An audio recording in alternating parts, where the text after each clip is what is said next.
Hi guys, welcome to my YouTube channel. So ఈరోజు vlog ఏంటంటే మా పిన్ని కూతురు వచ్చింది ఇంటికి. అప్పుడప్పుడు వస్తుంటుంది అనమాట బాబుని చూడడానికి. సో అలాగే నేను ఈరోజు తినలేదనమాట. సో నా వల్ల అవ్వట్లేదు చేసుకోవడానికి అని చెప్తుంటే, నేను చేస్తాను ఏం చేయాలో చెప్పు అనింది. సో ఆ రోజు మటన్ తెచ్చుకున్నాం అనమాట. సో ఇంకా మటన్ బిర్యానీ చేస్తాను అని చెప్పింది. సో నేనైతే చిన్న హెల్ప్ అయితే చేశాను.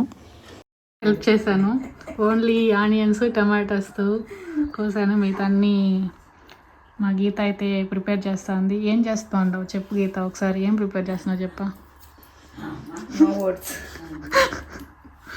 మటన్ బిర్యానీ చేస్తూ ఉంది. అది ఎట్లా వస్తుందో మీకు లాస్ట్లో నేను టేస్ట్ చేసి అయితే చెప్తాను.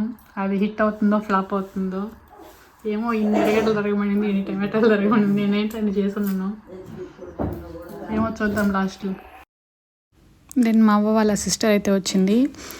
తను బాగా సాంగ్స్ అయితే పాడుతుందనమాట, పాతకాలంవి. సో నేను ఆ క్లిప్ అయితే ఒకటి యాడ్ చేశాను, మంచిగా పాడింది. ఒకసారి వినండి మీరు కూడా.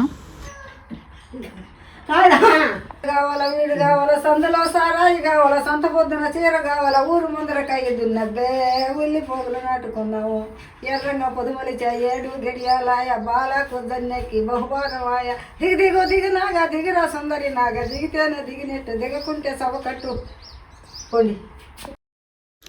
ఇదొక్క సాంగే కాదు, ఆ అవ్వకి చాలా సాంగ్స్ అయితే వచ్చనమాట. అప్పట్లో తవ్వాటాలు, ఈ మిరప తోటలో అంతా చేనుల పనులకి వెళ్ళేవాళ్ళు కదా. సో అప్పుడైతే బాగా పాడి నేర్చుకున్నారనమాట చిన్నప్పుడు. సో ఇంకా బిర్యానీ విషయానికి వస్తే మాత్రం మా సిస్టర్ అయితే నిజంగా బిర్యానీ సూపర్గా చేసింది. మటన్ అయితే సాఫ్ట్గా కుక్ అయ్యి బాగొచ్చింది. నేను కూడా ఎప్పుడైనా ఈ రెసిపీ చేసి అయితే వీడియో పోస్ట్ చేస్తాను. సో మీకు ఈ వీడియో నచ్చితే please do like, share and subscribe to my YouTube channel. Keep watching until then. Bye guys. అందరూ సబ్స్క్రైబ్ చేసుకోండి ప్లీజ్.